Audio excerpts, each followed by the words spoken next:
Hello, good evening everyone. This is Life Issue and this is Blessing. Thank you for coming to my channel this evening. I just want to talk about Maryam Sanda, who was convicted and sentenced to death for killing her husband. Alright, Nigerians have been reacting to this sentencing. So she was sentenced by hanging. And many people are talking about it, is buzzing on social media, Nigerian social media. Now, if you don't know this case, I had to do a little bit of research because really I didn't know about this story. It happened 3 years ago and this matter has been on, and finally the case was decided today. Now, if you don't know about this case, I'm going to give you a little bit of background of what happened. So Maria was married to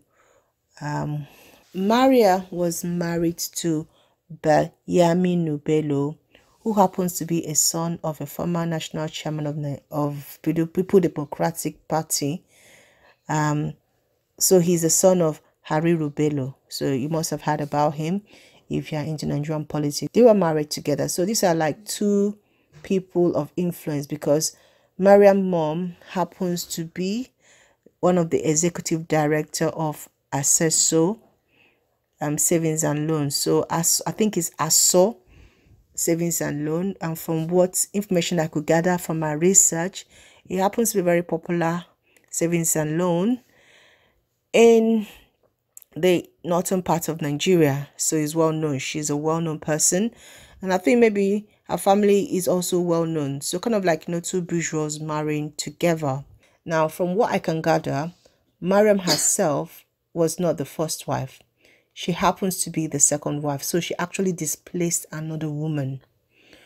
Right, so while they were married, she saw a nude picture on her husband's phone and she got angry and she asked the man for a divorce. So she wanted to leave the man. Now, as she was asking the man for a divorce, the man refused. And then she started threatening the man, and they had a fight with a witness there, and she was actually threatening the man. And when the witness left that night, apparently something happened and Maryam Bello was killed. Okay, I've tried to paraphrase this because it's actually an ongoing case, because even though she's been sentenced to death by hanging, she does have a right to still appeal it until they get to the Supreme Court. So we don't know what's going to happen at the end. So the court they are now is High Court.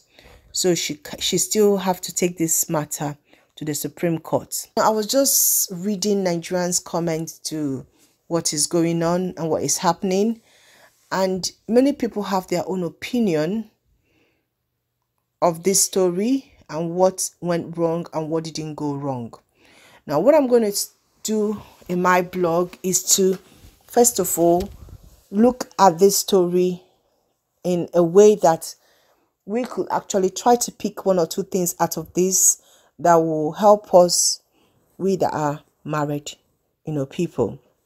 Now, before I even come to the death, I want to talk about marriage and husbands. The point is, when you are married, I know that this man is a Muslim. I get that. He's entitled to 4 wives from what people have said based on the comment I'm seeing.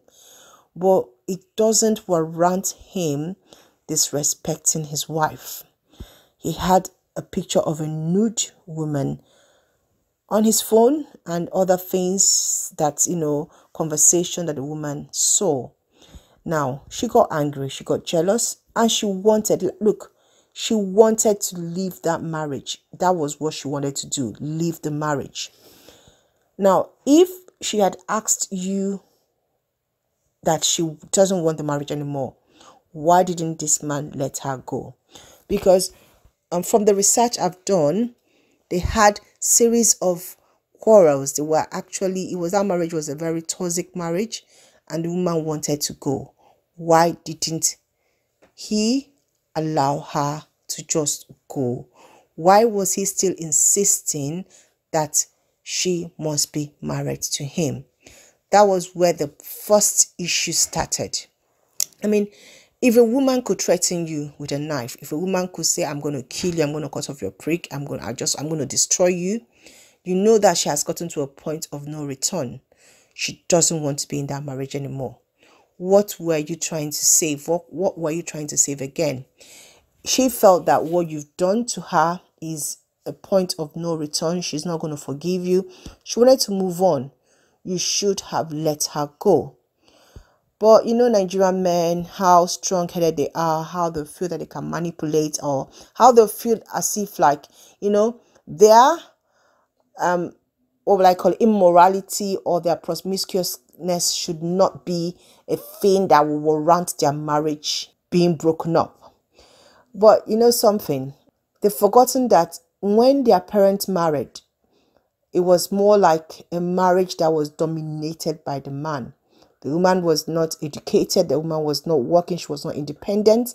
So the man dominated everything. The woman actually was like a beggar. She could not leave because if she goes, where will she go to? She would go to her parents' home.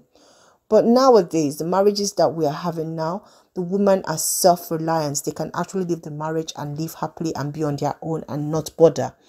And when a woman doesn't want the nonsense that you are giving her, she's fed up, I think the best thing to do is just let her go. Don't make her miserable. Don't keep her tied up. Because I know that in the Muslim religion, until the man tells you, I've divorced you, like say it to you, from what I know or from what I've heard, I'm not a Muslim, that you cannot go. You cannot let him go. He must tell you, I've divorced you in front of a witness, and then you go. So the first mistake that they made was the woman desperately wanted to leave. She felt that the sin committed by the man was not something she could forgive. Now the man could have let her go. If that had happened, we wouldn't have gotten to this point where we are now. We wouldn't have been talking about a woman, you know, killing her husband or, you know, going through this case now. Another thing I want to say is, in relationship, yeah, when it becomes toxic, when you can comfortably say, you know, things to your husband or to your wife that you know is hurting, that you know that it's unthinkable, you need to ask yourself a question. Should I be in this relationship? From my research, I had that she broke a bottle, she picked up a knife, she broke like 3 things she broke, wanted to stab him, and while there were a witness there and they stopped her. Now, if it's gotten to that point where your life is not safe anymore, where the man or the woman doesn't care and is threatening you, I think it's about time you run, you let go. There's nothing worth your life. Listen, there's a life after marriage. There is life after marriage. You cannot be in a marriage that is toxic. You can't.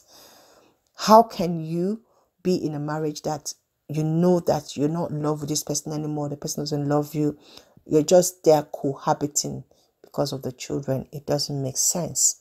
If they had divorced, maybe all this problem could have been avoided. Now, let's talk about what actually happened, okay? From what we can get. So the eyewitness left the house, and then in the night something happened, which, as it is, nobody can actually ascertain what happened.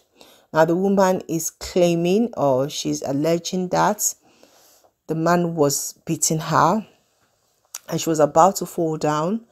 A sushi, you know, pot was broken and slipped, and then, you know, is from what the judge is saying, it looks like a cock and bull story.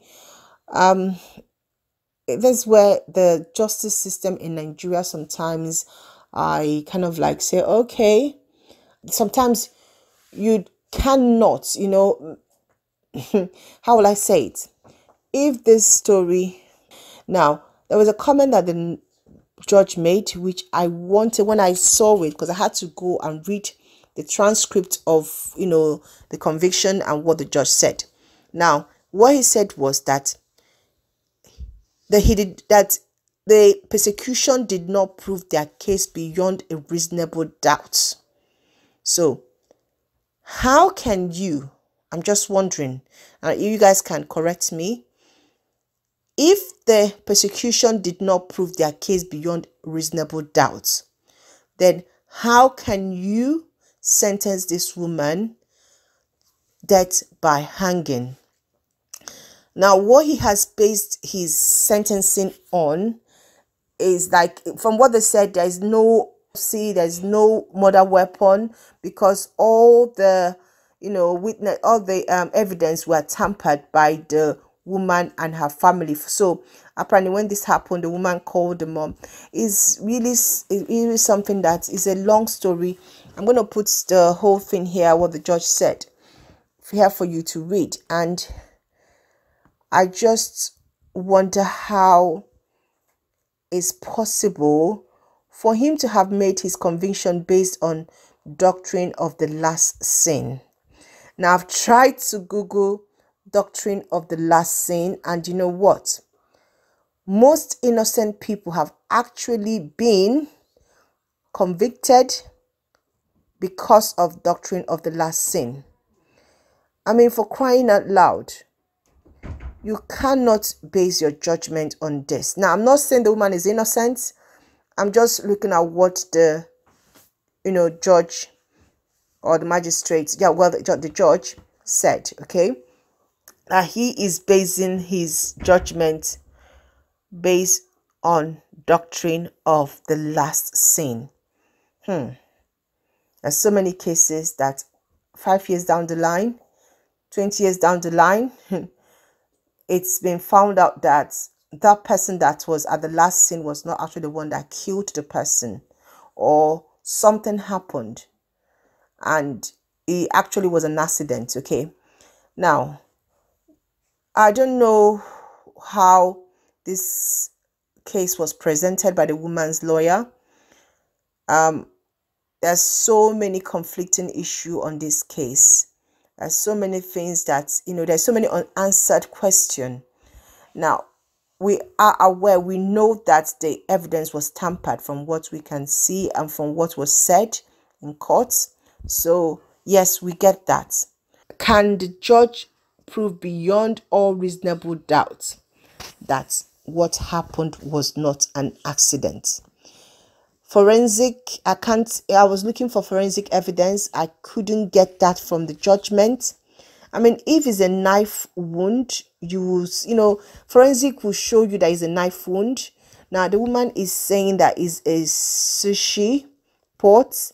Now, if it's a sushi pot, based on the, wound, you will know that is a sushi pot, okay? That was broken. But then another eyewitness are saying that they saw the sushi pots that morning before they went to the police. It's so it's kind of like you said, we said, you lied, I didn't lie. There's no forensic evidence. There's not really. That's why when I look at criminal cases in the Western world, you will see how the case will be presented. You will on your own know, without, even before the judge, pronounce the person guilty, you yourself, you have seen the evidence, you will know that, yes, this woman committed this. But this case, I'm not saying she didn't do it, get me wrong. I'm not saying she didn't, don't get me wrong. But there's so many things around this case that she should have been convicted based on manslaughter, not murder, because the murder case was not fully convincing. I don't think it was, based on what I read today. And there were so many, they said, she said, I saw, hearsay that it could have been that they were fighting. Now they're saying, the police are saying there was no sushi pot, or that's, she lied about it. Well, so if she lied about it, can we have a forensic evidence that shows that the wound is a knife wound? Can we use scientific, evidence, things that can be proven beyond reasonable doubt, than for a woman to be convicted and the judge is telling us that is based on doctrine of the last sin. I mean, I was laughing when I was really like, what is that? What is doctrine? And then when I read it, it was like, seriously? So guys, go and Google doctrine of the last sin. Many people have been convicted for that, and later they find out that they're actually innocent. But at the end of the day, this woman have a case to answer because she made some altercation. That's why sometimes when you are angry, you need to mind what you are saying. When you are very angry and you are telling someone, I will kill you today, if that person just leave that place and dies, you are the one that killed them all. Now she's now find herself in this predicament. Maybe they were fighting, I mean, there was no one there, and then out of anger she's done it. And that's why I keep saying, how can you let your anger so run that you don't actually control it? Why don't you just walk away? Why don't you just walk away? If you could marry someone, if you could actually love someone enough to marry the person, why would you ever think of killing the person? I just don't get it, unless you are high on something. I mean, these people are educated, these people's parents are rich, so they must have access to money. I don't know if she was on high on something, because I don't get her rationale. She happens to be a second wife. For crying out loud, you're a second wife. Second wife. So you did something to the first wife, and she left the house for you. So now the man is looking again, and now you are angry. Karma. It's karma. Now you feel that you can, get away with blue murder. Your case is not convincing, though I still feel that the prosecution did not fully convince the judge, like he said. I wish you could have gotten a better lawyer than the one you had, because I think he's a floppy one. He's not really very good. But in the end, I'm going to say this: marriage is not really a race. It's not a trophy. It's not an assemble or something that you just want to do because everybody is doing it. And it is not a do or die affair. Get into it. If it's not working for you, get out with your life. Make sure that you get out with your life. Don't let anybody, family, friends, make you be in something that is making your life miserable. Don't even let children make you be in something. It's better that you are alive and you are healthy and you're taking care of your child than for you to be in a marriage and you are miserable. All right, that is my take on this story, and get more information. Thank you.